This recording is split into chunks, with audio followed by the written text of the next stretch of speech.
नमस्कार दोस्तों, मैं विजय कुमार। स्वागत है आपको हमारे इस YouTube चैनल पर।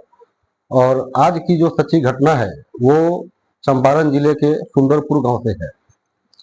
ये अपराध की दुनिया से एक ऐसी सच्ची घटना निकलकर सामने आई है जिसे सुनकर लोग उस समय में दंग भी थे, हैरान भी थे, परेशान भी थे। तो आइए शुरू करते हैं उस कहानी का चर्चा, जो कैसे हुआ, क्यों हुआ।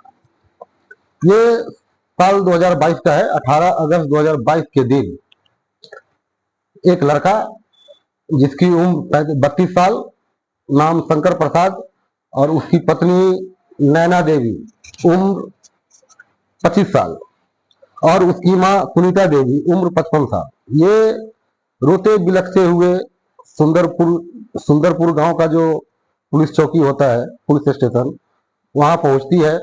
और पहुंचने के बाद में नैना देवी बताती है, जो हमारा बेटा 8 साल का, जिसकी उम्र 8 साल, नाम सोनू कुमार, और ये 2 दिन से लापता है और इसका कुछ अता पता नहीं चल रहा है।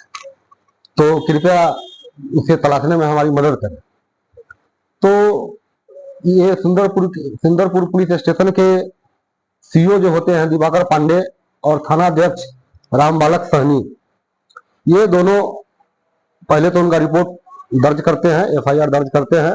और दर्ज करने के बाद में उसको बोलते हैं जो ठीक है, आप अपने घर जाइए, और हम बच्चे की तलाश में जुट जाते हैं, और जैसे ही कुछ खबर मिलेगा हम आपको इन्फॉर्म करेंगे।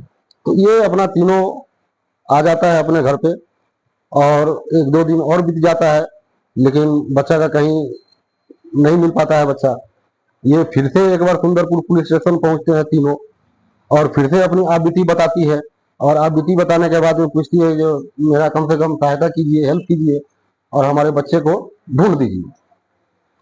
ये सीओ जो होते हैं दिवाकर पांडे जी, ये और थानाध्यक्ष राम बालक सहनी जी, ये अपने दल बल के साथ पहले तो इसका घर जाने का फैसला करते हैं, जो चलो कहाँ से क्या हुआ, पहले सीन ऑफ क्राइम दिखाओ, जो कहाँ से बच्चा गायब हो गया। और ये दोनों अपने दल बल के साथ पहुंचते हैं ये नैना देवी के घर। और नैना देवी के घर में पहुंचने के बाद वहाँ पे जो सीन ऑफ क्राइम जो देखते हैं, तो वहाँ पे कुछ पता नहीं चलता है जो कैसे क्या हुआ। तो ये पुलिस लोग को भी लग रहा था जो बच्चा 8 साल का ही बच्चा है, कहीं गुम हो गया होगा, या नहीं तो कहीं किसी और के साथ अपने रिश्तेदार में चला गया होगा। लेकिन चारों तरफ ढूंढने के बाद में इसका कुछ अता पता नहीं चलता है। तो आस पड़ोस के भी लोग बहुत परेशान थे, जो 8 साल का बच्चा कहाँ चला गया। इसी बीच में पड़ोस के ही कुछ लोग जो है, ये नैना देवी का घर के पीछे जो तालाब होता है, और तालाब में जलकुंभी होता है, तो वहां पे ये तलाशने का काम शुरू किया, जो चलो इधर में भी तलाशते हैं घर के आगे पीछे। और तलाशने के बाद में वो 8 साल का सोनू कुमार जो है, उसकी लाश मिलती है। और लाश लगभग 1 हफ्ता पुरानी हो चुकी थी, और लाश का स्थिति बहुत ही बुरी तरह हो गया था। और 8 दिन का पानी पानी 8 दिन का लाश, और ऊपर से पानी में फूल चुका था पूरा। तो पहले तो पुलिस उस 8 साल के बच्चे की लाश को पहले अपने कब्जे में लेती है, पंचनामा करती है, और उसे पोस्टमार्टम के लिए नजदीकी अस्पताल में भेज दिया जाता है। और नजदीकी अस्पताल में भेज देने के बाद ये तीनों को थाने बुलाते हैं। थाने बुलाने के बाद में पूछताछ किया जाता है, जो कैसे हुआ, क्या हुआ, नहीं हुआ। तीनों को अलग अलग पूछताछ, ये शंकर प्रसाद को अलग पूछताछ, नैना देवी को अलग पूछताछ, और उसकी जो सास जो होती है सुनीता देवी, उम्र 55 साल, उसकी अलग पूछताछ। लेकिन तीनों के पूछताछ में कुछ नहीं मिला, और कुछ सबूत नहीं मिलने के कारण ये सीओ जो दिवाकर पांडे जी होते हैं वो भी परेशान होते हैं, जो आखिर ये 8 साल बच्चे का कौन कत्ल कर सकता है। तो इसी तरह बातचीत के दरमियान में ये सुनीता देवी जो है, उसकी सास, नैना देवी की सास, वो बताती है जो सर हमको अपने बहू पर शक है, नैना देवी पर। तो नैना देवी पर क्यों शक है, तो वो बोलता है जो मेरा बेटा घर पे नहीं रहने से ये मोबाइल पर किसी के साथ बातचीत बहुत घंटों घंटों तक करती रहती है, तो मुझे शक है, अपने बहू पर ही शक है। अब दिवाकर पांडे जी होते हैं जो कहते हैं कि भाई ये मामला कैसा है, जो एक अपने ही माँ अपने बच्चे को कैसे कत्ल कर सकती है, लेकिन पुलिस तो पुलिस होता है, पुलिस का शक शक के ऊपर में काम किया जाता है पुलिस का। तो दिवाकर पांडे जी जो है, उनका सबसे पहले जो मोबाइल नंबर जो यूज करती थी नैना देवी, वो यूज जो मोबाइल नंबर उसको लेते हैं, और लेने के बाद में उसका सीडीआर निकलवाते हैं। सीडीआर मतलब कॉल डिटेल रिकॉर्ड, और कॉल डिटेल रिकॉर्ड निकालने के बाद में एक नंबर मिलता है उनको।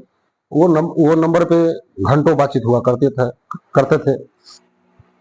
और जब घंटों बातचीत जब एक नंबर पे पार्टिकुलर नंबर पे होती है, तो आप भी समझ सकते हैं, जो तो पुलिस को समझते देर नहीं लगी। और उस नंबर को, जो उस नंबर का जो मालिक था, जो यूज कर रहा था, उसको ये राकेश पांडे जी जो है, दिवाकर पांडे जी सॉरी, ये उनको तलब करते हैं। उस लड़का का नाम होता है नरेश सहनी, उम्र 26 साल। और उसको बुलाते हैं, और बुलाने के बाद में पूछताछ शुरू किया जाता है। लेकिन शुरुआती पूछताछ में वो भी नहीं बताया कुछ, जो सर हम तो कहीं दूसरा गांव में रहते हैं, हमारा तो उससे कुछ उस गांव से कुछ लेना देना नहीं है। लेकिन जब कॉल डिटेल दिखाया जाता है उनको, सुरेश सहनी को, तो सुरेश सहनी थोड़ा घबरा जाता है। और घबराने के बाद में नैना देवी को और सुरेश सहनी को एक साथ एक बेंच पे बिठा के पूछताछ शुरू किया जाता है। अब नैना देवी जैसे ही देखती है सुरेश सहनी को, तो वो टूट जाती है। टूटने के बाद ये सुरेश सुरेश नरेश सहनी भी टूट जाते हैं। और टूटने के बाद में जो कहानी बताते हैं, वो कहानी सुनकर वहाँ के लोग भौचक्के रह जाते हैं। यहाँ तक कि जो पूरा पुलिस महकमा जो होता है, वो भी भौचक्का हो जाता है, जो आखिर कैसे इस नैना देवी ने इस घटना को अंजाम दिया। तो नैना देवी ने जो कहानी सुनाई, वो इस प्रकार है। नैना देवी की शादी लगभग 6-7 साल पूर्व शंकर प्रसाद से हो जाता है। लेकिन शादी होने के बाद भी 5-6 साल के बाद में इसका एक बेटा पैदा होता है, जिसका नाम रखा जाता है सोनू कुमार। और सोनू कुमार की उम्र लगभग 8 साल हो जाती है, और इसका प्रेम प्रसंग जो है, ये नरेश सहनी के साथ में हो जाता है। नैना देवी का प्रेम प्रसंग सुरेश सहनी के साथ। तो कहानी वहीं पे आ गई, पति पत्नी और वो के बीच में। आपने भी बहुत कहानी सुना होगा, या मूवी देखे होंगे आप लोग भी। पति पत्नी और वो के बीच में जो होता है, तो कुछ ना कुछ घटना जरूर घटित होता है। और ये कहानी भी इसी पति पत्नी और वो के बीच में है। तो नैना देवी बताती है, जो हमारा इसके साथ में प्रेम प्रसंग बहुत पहले से था, और जिस दिन ये घटना हुई उस दिन मेरा पति खेत पर काम करने के लिए गया, और मेरी सास भी घर पे नहीं थी। ये दोनों खेत पर मजदूरी करने के लिए गए थे, और हम घर में अकेले थे, नैना देवी कहती है। और इसने फोन करके सुरेश सहनी को बुलाया। सुरेश सहनी को बुलाने के बाद में ये दोनों एक कमरे में बंद हो गए। और कमरे में बंद होने के बाद आप जानते ही हैं, जब एक एक लड़का एक लड़की जब कमरे में बंद होता है, तो शारीरिक संबंध भी स्थापित हो ही जाता है।